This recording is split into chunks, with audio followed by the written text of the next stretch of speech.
Hola a todos. En esta ocasión nos vamos a ocupar de una sentencia dictada por la Sala Segunda de la Cámara Primera de Apelación de La Plata, el 2 de noviembre de este año 2021.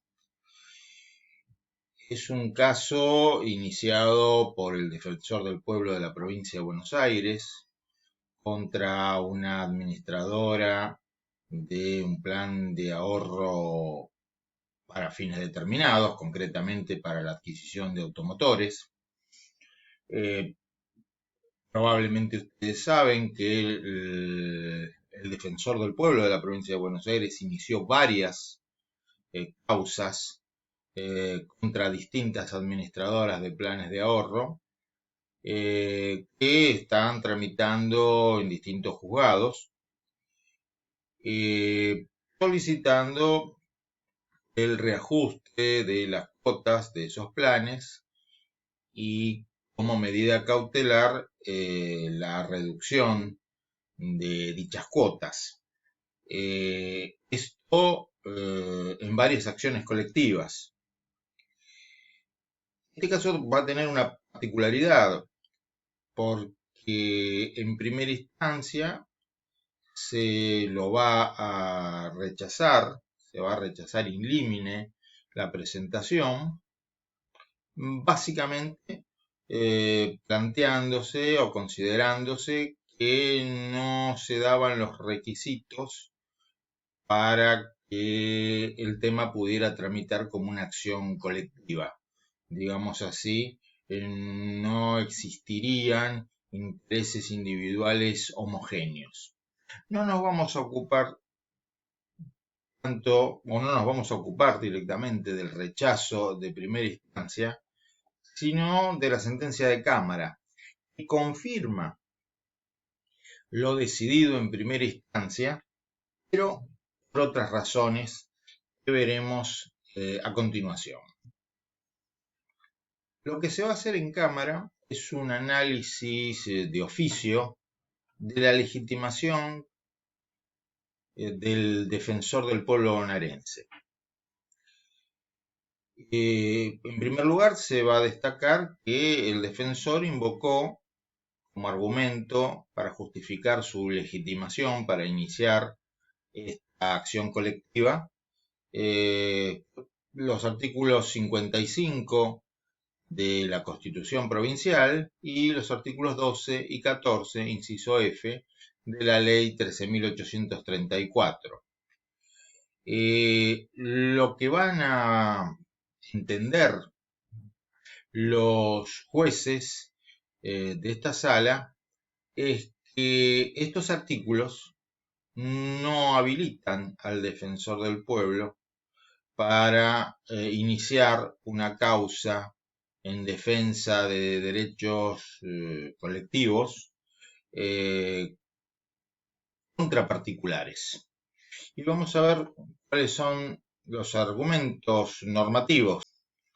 Básicamente la Cámara lo que va a sostener es que las normas invocadas por el defensor del pueblo solo le dan atribuciones para accionar por hechos u omisiones de la administración pública, fuerzas de seguridad, entes descentralizados o empresas del Estado que impliquen el ejercicio ilegítimo, defectuoso, irregular, abusivo, arbitrario o negligente de sus funciones. Acá, en cambio, está accionando contra un particular. Ese es el planteo. Ese es el argumento que tiene la Cámara. Dice, la Constitución provincial y las normas provinciales no le dan estas atribuciones. Además de la Constitución Nacional y la ley que regula el ejercicio de las funciones del defensor del pueblo, la ley 13.133, que es el Código de Implementación de los Derechos de Usuarios y Consumidores, no recepta entre sus legitimados para iniciar acciones colectivas al defensor del pueblo. Habla de las OMICs, habla de las asociaciones de consumidores inclusive habla del Ministerio Público Fiscal, pero no menciona al defensor del pueblo de la provincia de Buenos Aires. Entonces, lo que la Cámara dice es, por más que se llame defensor del pueblo, tenemos que atenernos a las funciones que la normativa le ha dado. La normativa no le ha dado estas funciones, no tiene legitimación. Y por esa razón, o sea, por fundamentos distintos de los de primera instancia, se confirma la solución o la decisión de primera instancia, rechazándose la demanda por falta de legitimación. Uno podría decir, ¿es correcta esta sentencia? ¿Es correcta esta interpretación? Como sabemos, en la mayoría de los casos las normas admiten varias interpretaciones. Esta interpretación es una interpretación posible, literal, ateniéndose estrictamente a los términos de la normativa provincial. Uno podría preguntarse, volviendo a lo que decíamos hace unos segundos, ¿es la única interpretación? Bueno, vamos a ver si cabe alguna otra. Aquí podemos ver el artículo 52 de la Ley de Defensa del Consumidor, la Ley Nacional de Defensa del Consumidor, la Ley 24.240.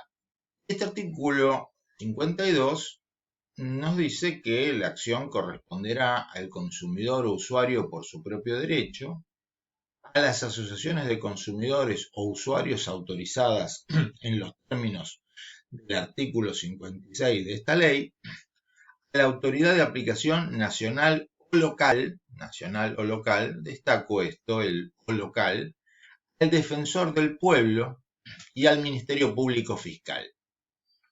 Dicho ministerio, cuando no intervenga en el proceso como parte, actuará obligatoriamente como fiscal de la ley. Bueno, bien. ¿Por qué me detengo en este artículo? Porque menciona al defensor del pueblo, le otorga legitimación. Por supuesto, me podrán decir, bueno, pero se refiere al defensor del pueblo de la nación. Yo podré decirle, no dice defensor del pueblo de la nación, plantea defensor del pueblo. Y me podrán decir, bueno, pero se trata de una ley nacional, así que cabe pensar que le está dando esta legitimación al defensor del pueblo de la nación y no a los defensores del pueblo locales, porque las provincias tienen autonomía para regular cuáles son las funciones y la legitimación de los defensores del pueblo locales. Está bien, pero con ese concepto, ¿por qué se le otorga legitimación para accionar a las autoridades de aplicación locales por esta ley? También podríamos plantear que las provincias tienen autonomía para regular las atribuciones, funciones y legitimación de la autoridad local. Entiendo que corresponde una interpretación amplia, o que por lo menos es posible una interpretación amplia de este artículo 52, que entienda que cuando el artículo se refiere al defensor del pueblo, no se está refiriendo exclusivamente al defensor del pueblo nacional, sino que también incluye al defensor del pueblo local.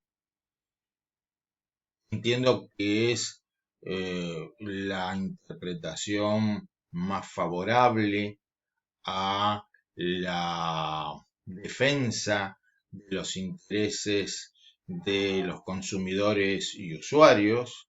Entiendo que es la interpretación que puede dotar de mayor eficacia a la solución de conflictos de consumo Y eso me parece importante porque el artículo 42 de la Constitución Nacional establece la manda de que los legisladores deben proveer a normativas que solucionen de manera ágil y eficaz los conflictos derivados de relaciones de consumo. Y la figura del defensor del pueblo como legitimado para iniciar acciones colectivas puede dotar de eficacia a este tipo de litigios. ¿Por qué? Porque si le cerramos los caminos a los consumidores individuales para que estos puedan litigar en forma colectiva, los estamos obligando al litigio individual, y el litigio individual es costoso, y además genera el peligro de una enorme proliferación de sentencias sobre el mismo tema, que es básicamente el aumento de las cuotas de los planes de ahorro. Si ese aumento es motivado o ha sido generado por causas extraordinarias, imprevisibles y ajenas a las partes, y por lo tanto corresponde aplicar la teoría de la imprevisión o no, si hay una excesiva onerosidad sobreviniente, y por otro lado, si procede una cautelar en estos casos. El caso es el mismo, el problema es básicamente el mismo, la causa es la misma. La afectación de los distintos consumidores puede ser diferente, porque algunos han pagado 10 cuotas, otros han pagado 15, porque algunos pueden estar en mora y otros no, porque algunos pueden tener el vehículo adjudicado y otros no. Seguro, y para eso podrá existir el proceso incidental para cada uno de los casos. Pero la causa generadora de esta excesiva onerosidad sobreviniente es única. Entonces, la posibilidad de iniciar acciones colectivas tendría que ser estimulada en lugar de desincentivada, por razones de seguridad jurídica, por razones de economía procesal, por razones de evitar también el congestionamiento de los juzgados con cientos de miles de causas tramitando por exactamente la misma cuestión. Así que, en síntesis, tenemos una sentencia que hace una interpretación posible.